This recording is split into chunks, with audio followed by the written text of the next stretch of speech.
Necessary, yes. Effective, not as much. What has happened to affirmative action, like any other policy that has been created? Government creates a policy, and then people sit down, and unfortunately government, even the people they use for these policies, unfortunately most people that have experience in those days were also white companies. So you get the same white companies to design the systems for you and create these processes for you. At the same time, some of them don't even have good intentions of applying these policies. So they make sure when they create these policies, they create loopholes on a legal nature to make sure they bypass them. That is what has happened. I've said, for one example, there's a law that came out on labor brokers a few years back. That system, that law was really to protect, people of labor brokers, to make sure they get permanently employed. But you sit in meetings and you sit down, you realize, and people come and say, listen, you structure it this way from your quotation to this is how you're going to structure it to make sure it works. Still the same thing, but you're just bypassing the process. So that was what has happened with affirmative action. It was done to redress the injustice of the past. That was a good intention, but people have turned upside down. They've put CEOs and directors, so-called, just to get the status quo, and then neglect the people that is actually for, which is a person like me who's educated, went to schools, got the experience, who deserve to be promoted. Nobody cares about you. You're going to get frustrated because we've already got a connected person at the top who cares nothing, only interested in money. That is the problem with affirmative action. I definitely think it is necessary. What apartheid did was really break black people and black culture and colored lives. It really broke wealth and psychologically and mentally it broke people. So I think it's necessary in a sense of we need to be educated again, and then also from a financial and economical point we need to be uplifted. It needs to be restored. I want to touch on this very lightly. Something such as land, black lives and colored people, we built the land, but it was taken from us. We didn't get to reap what we sowed. So I think it's very important to address that again and look at that in a way that will really neutralize this issue, and really bring people to a great understanding and working together so that we all benefit from this. Yeah, so we talked about white privilege. So certainly under apartheid, people of color did not have the privileges, the opportunities that white people had. So I can understand that affirmative action, especially in the early years of our democracy, would help create opportunities for otherwise underprivileged people or historically underprivileged people. So I can certainly see the value of that. I guess I'm wondering, when does that end? So when do we say now things are equal?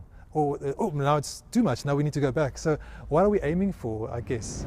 I think there is no other practical way to actually almost address it. If somebody else could perhaps come up with something that's a bit more brilliant than affirmative action for now, then I think, put it on the table. But I think to address the historic injustices, I think yes, affirmative action is needed. I don't think I would have been now where I am within the government, within the management, having the benefit of even studying through my organization. I don't think I would have had that if affirmative action was not in place. Though I recognize that there are flaws and loopholes in the affirmative action process as well. I recognize that. But I do think that it has been adding value to people of color. I would think no one thing is going to solve all of our problems. It's going to be a combination of different things together.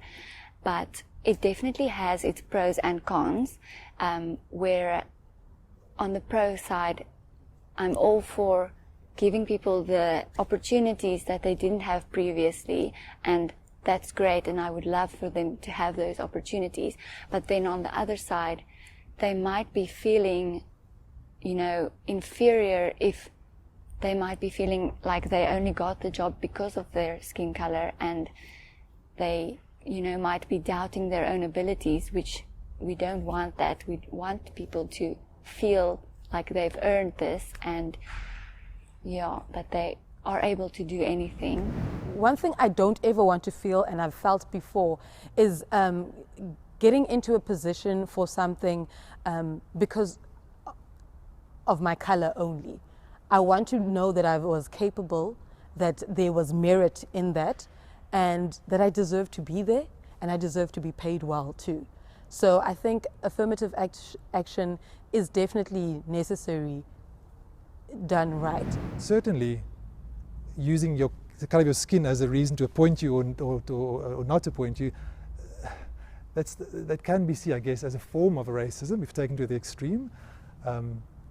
So I'm wondering whether legislation like that is going to be useful. I don't think that's useful in changing the hearts of men. I think it was necessary, but I'm wondering how long it's going to be necessary and how helpful it will be. I mean, I certainly know family members who have lost a job because someone else of color was appointed above them, as let's say they both went for the manager job, and if that person that was appointed that does not have the skills, then it's unfair to that person, but it's also unfair to the department who might be struggling there.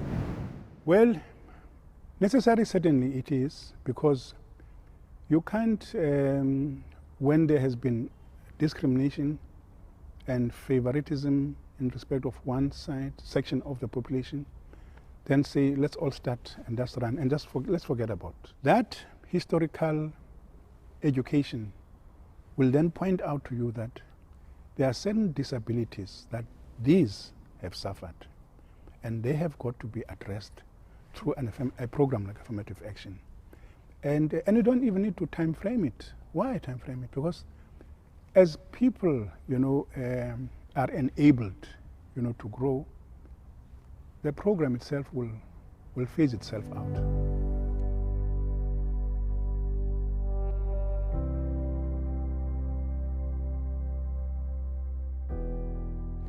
We live in a system that has been created all over the world, not only in South Africa.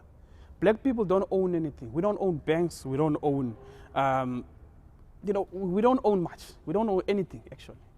Now, and that system has been created in that way that it protects the white supremacy and white privilege. And if you look at a country like Zimbabwe, which is the only country that has actually tried to go that route to take the land and whatever, look at what has happened to it.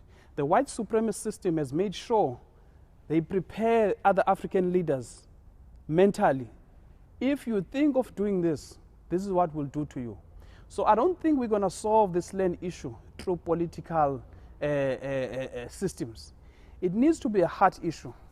It needs to be a hard issue that people, where people need to really recognize what slavery, apartheid, and all these things have done, and the systems and the consequences of it. And people need to recognize what has happened and be responsible.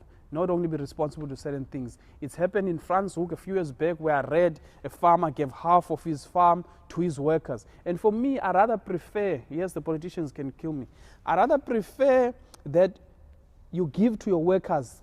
So if you want to give land or give part of your farm, give it to the people working in it. Those black and colored people, give it to them, because then their families is enriched. Not to give to politicians and this, and then there's corruption and all of this. Give it to the people, and that will be the solution for me. Political commitment must be there, because it is in the interests of justice that land restitution, land reform in general, in fact, including land restitution, must take place.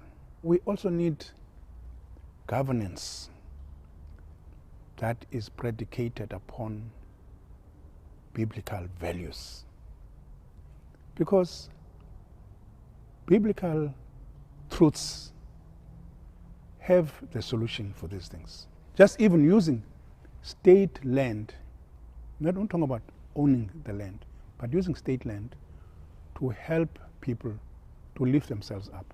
And incidentally, even the Constitution, our Constitution, in Section 153,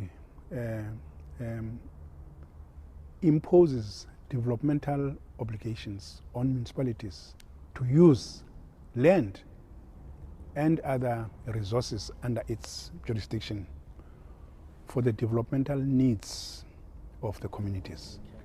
So the tools are there, the framework is there. I'm just going to answer from my perspective and my very limited knowledge of it. I think that a portion should be given back But then there's this weird stance where families has inherited. So legally, according to the old apartheid laws, that is theirs. But now we've got this issue of, but it was taken from our forefathers. So we need to share. So I think that is, if we can get to that place where we can share and give benefits back to those that will work in the land, I think that will really solve this issue. That is a very tough question, and once again, I don't know if I'm qualified to answer that. I mean, I'm trying to think biblically, right? So, well, let's first think historically. Are we saying, and I'm not politically that knowledgeable, and also even historically I'm not that knowledgeable, but I'm thinking, are we saying that white people stole the land from black people, for example? Or are we saying that they bought it but at an unfairly cheap price? Was there before that even other tribes that were kind of conquering and taking land from other tribes as well? So I think, I mean, the issue of, let's say, tribalism goes back way before there were white people necessarily. So I'm wondering, how do you find the rightful owner of a land, and who was the one that was most disadvantaged by this land passing around, and how do you compensate that? And is the ideal way of compensation by taking land without paying, or by forcing someone to give the land to someone else? I don't know. I mean, I know that Scripture says, I was thinking about the Scripture talking about if someone asks you for your coat, you must give them your shirt as well. If they ask you to walk a mile, you must walk 2 miles. It's almost like giving more than you asked for. But I read it today, and it seems like it's in the context of an eye for an eye. So if someone does something bad against you, don't resist, but give them more. If they hit you in the cheek, do in the other cheek. So if someone forces you to give them your coat, give them your shirt. So it seems like that was a bad thing to start with, but then be generous and even give them double. That's the one thing I'm wondering. Yeah, so I know that as Christians we're supposed to be generous and we want to be peacemakers.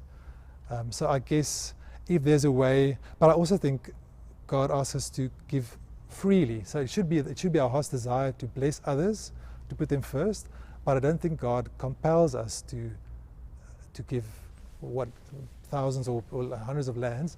So yeah, I'm wondering, could there be a way that they can work together? Let's say there's a black farmer that needs upskilling and he needs land, and the white farmer either can work with him and they can share the land, or I do think they need good compensation if they're going to sell the land to the black farmer. I don't think forcing farmers to give up the land is a useful situation.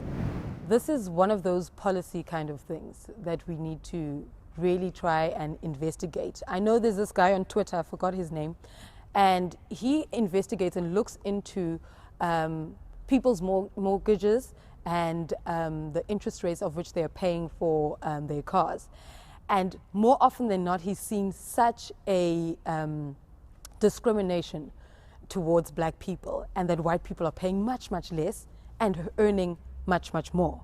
So I think, and this is a white person, so I'm thinking that taking that stance in investigating exactly from the level of the bank and how much interest rates black people are paying, and that could help, and how much money they are being willing to be loaned, and that could help in black people being able to buy properties in different areas, because with those restrictions, it still informs where a black person will stay. And that could be a start. The only way I can think of perhaps is like the Zacchaeus model. I could perhaps call it the Zacchaeus model. Zacchaeus is individualistic scenario, and bringing it into a national forum, it's a bit difficult. But I think Zacchaeus recognized that he was an oppressor. Zacchaeus recognized that he needed to give back. Zacchaeus recognized that he'd even give 4 times back and because of the injustice that he was part of. And so I think, how do we resolve that? I think first and foremost, a lot of our white brothers and sisters that has gained, I think they should truthfully come to the conversation and say, you know what, how can we dismantle apartheid that is still existing today?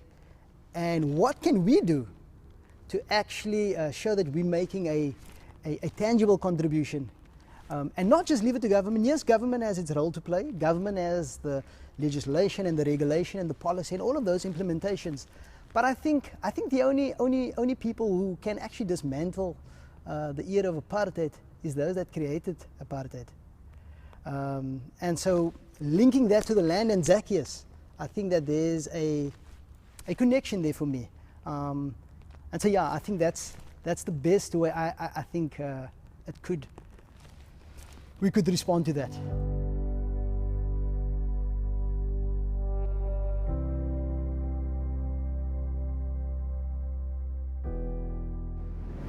The diagnosis first is a very important thing, because it's not an event, it's a systemic thing. And if it's a systemic thing, then it is also going to need systemic approaches to it, such as, for example, making sure that, you see, the church is also not emphasizing enough of the role of the family. You know, one of the gifts God gave humanity is the gift of marriage, family. When Genesis 2:24 says, and the man shall leave his father and mother and cleave to his wife, and the two shall become one flesh. And couple that with Malachi 2, when it says, God was a witness when you took the wife of your youth. And it says, why so? It's because he wants you to bring him up a godly offspring. So the church, I think, should focus quite a lot on the role, the critical role, from God's perspective, of family. What marriages, the role marriages play in the kingdom of God. God looks at the institution of marriage and family as one around which to build his kingdom. And if we're to be faithful stewards in stewarding the families, half the problems what we're having of men easily, for example, jumping out of marriages, divorcing and all of that, leaving children to grow without father, the scourge of fatherlessness, and all of, even because GBV and femicide are attributable to the failure to run marriages and family properly, God's way. Systemic racism is, I think I've alluded to that as well. I think it's a very complex matter, in particularly where we find ourselves now. It is just complex and just difficult. And so how do we overcome? I think we got to firstly recognize that there is a thing that exists, this thing called systemic racism, that it's within the fiber of society, it's within different sectors of our society, and that we have particular groupings that hold to this system that benefits a specific ethnic group. And so I think that's we got to recognize that firstly, and I think I've also alluded to saying that my view is that systemic racism, maybe that the apartheid era brought into quite strongly. I think for those who were the forerunners of the apartheid era, I think those are the key people that would be able to influence and dismantle systemic racism within South Africa. I think the more we have a strong grip of particularly white people who still holds on to systemic racism and say that it's not the case and it's just a matter of culture, a matter of tradition, and not wanting to see true transformation and really saying how do we influence and how do we, as a white person, how do we actually advocate for influencing policies, transforming legislation. I think if that starts to happen, if there's that type of recognizing what systemic racism is, recognizing what the past has done, and recognize that I'm part of that, and sisters, and I'm part of that line. I think I first would like to define systemic racism. So, do we find ourselves in a country where there is systemic racism? Certainly there's no legally enforced racism unless you see kind of affirmative action as a form of racism, but we won't go there. Or is it individual people or individual groups that harbor racism in their hearts? We need laws that protect the liberties of all citizens, and I think we're doing okay in that regard in our country. I'm not, like I say, legally that savvy, but are our laws good, and are they free of racism and injustice?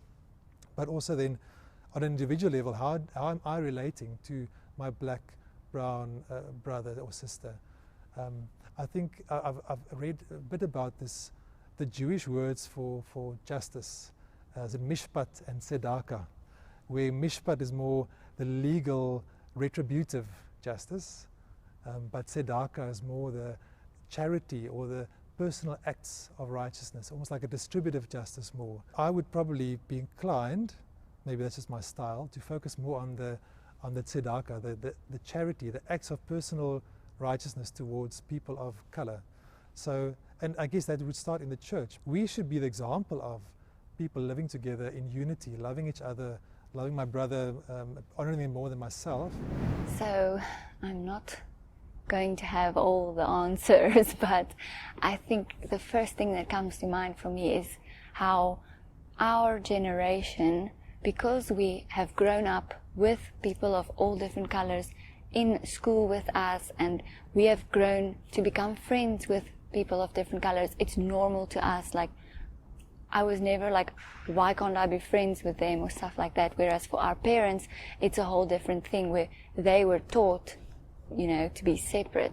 So I feel like for us, for this generation, because we are exposed to more diversity, we need to be, you know, advocating, and I don't want to say educating, but I think educating our elders in the most respectful way, obviously without disrespecting our elders, you know, and not forcing opinions on people, but trying to help them see differently and help them see the light. And yeah, I really think the emphasis is on the responsibility that our generation has to make things change. We need to change the system, right? And how we change the system, and this is what I want, because this is my idea, because we need to change the system. This system was built by men. It's an ungodly system. It needs to change. Now for churches, this is what I challenge the churches, including myself, because remember, when I talk about churches, I talk to myself. We need to be the advocates of change and policy change. So on all this injustice, we need to lead the front, because if we as a church were able to go to the president and say, level 3, get us open, here's a document, we propose this, and the president listens and he does it. Why can't we go and give a policy document? This is what we think should address racism and the system from a biblical point of view, in the workplaces, in all of this. We need to be advocates for change and draw those policies. Let's not wait for politicians to come with solutions. Let the church awaken and come up with those solutions. Number 2 is in schools. You know, it's for part of that policy for the churches. They need to make sure that the schools also, from a young age, you know, for example, many churches have schools. Teach your children about racism, because it starts there. Because people need to get taught about our history, the racism. They can see, you know, for example, when I grew up, I used to see your programs like Molo Fish. They used to, it's apartheid things. So whether you liked it or not, as a person growing up, you see this injustice, you sort of feel angry. But they've taken those things out. It's the same as HIV, AIDS, adverts. Those things have been taken out. And what happens with that? If you take out the education of children, like, you know, these things like racism still they sparkle up again. They're shooting up. We're sitting with the same problems, you know, we were fighting 20, 30 years ago. It's still sparking up because people are not educated. So streamline and educate your children from a young age. I think that's very important. Firstly, conversations like this is definitely a good start. I also think, because some people don't realize how deep this is or how subtle racism can also be, these conversations highlight that or bring that to the fore. And I think with the programs and activities I've mentioned, and also a real interest from white people and others to learn about other people would be a very, very good start, because a white person, if they're going to France, they will learn French. If they're going to Italy for 2 years, they'll make it a point to learn, what do they speak? Italian, you know. But you've lived in South Africa for I don't know how many years. Have you learned Xhosa at all? But you deal with Xhosa people all the time. So those are the kind of things that I feel that there should be a little bit more effort in, and starting these conversations, introducing programs and activities, and actually being interested in attending them to understand each other. Once you understand people, you can work better at dealing with people. I would start by, how do I relate to my sister and brother of color? Have I caused offense to my brother and sister that I need to kind of go to them and make amends? But also, I would also encourage them, I mean, my brothers and sisters of color, I think forgiveness is such a huge issue. But I think forgiveness, and that's a tough thing. I think it begins by receiving God's forgiveness for my sins, which might include racism, but then extending forgiveness to people who have maybe hurt me in that way, people who have been racist towards me. Because I think before you forgive, you can't really connect. You can't heal the relationship without the forgiveness. So I think laying down offenses and forgiveness, and I would start, charity begins at home, right? So forgiveness in the church, in the body, and then also this charity, or being generous, being loving, being kind, being friendly. And also, what am I watching my words, because words can really hurt. So how do I speak to my brothers and sisters? How do I speak of my brothers and sisters? And I think as the church gets that right, also then going beyond, going into the communities where we find ourselves. And then also as a church, I think even businesses, this answer applies to business. As a church, it's important for us to prioritize diversity and be intentional. And by diversity, we need to take away this notion that when you bring a black person, because in this country, there's a notion that when you talk about diversity or transformation, you're meaning you need to get an incompetent black person. No. There's many competent black people that can do the same work. But be intentional on transformation. Not saying you're taking the white people away from jobs or whatever, but look at your dynamics. They need to reflect the society and who you are servicing. I mean, there's companies that you're servicing maybe here in Elsa's River. That's your client and this, but the companies all got white managers, and white directors. But meanwhile, your money that you're getting from the community of colored people. Bring colored people into your management and all. So those are the things where we say strategically on diversity, and don't get people just for show and they can't make decisions, they're on their own. Get people that will bring about change, not for fronting and tokenism and all of those things. I can only but just think about the prayer that we use as a national prayer. In Chronicles, if my people who humble themselves will seek my face and turn from their wicked ways and pray, and then I'll heal their land. When I think about that, I think about if I put that within the white context, and I'm thinking like, if there could be that stronger recognition and ownership, and saying how do we influence and come alongside the people of color, and it will feel as if that the people of color is benefiting now. It will feel that way. But I think the long-term goal is that we eradicate the systemic racism, but someone's got to give. And I think predominantly in our context, the white person's got to actually give and say, I'm raising my hand to dismantle the apartheid era.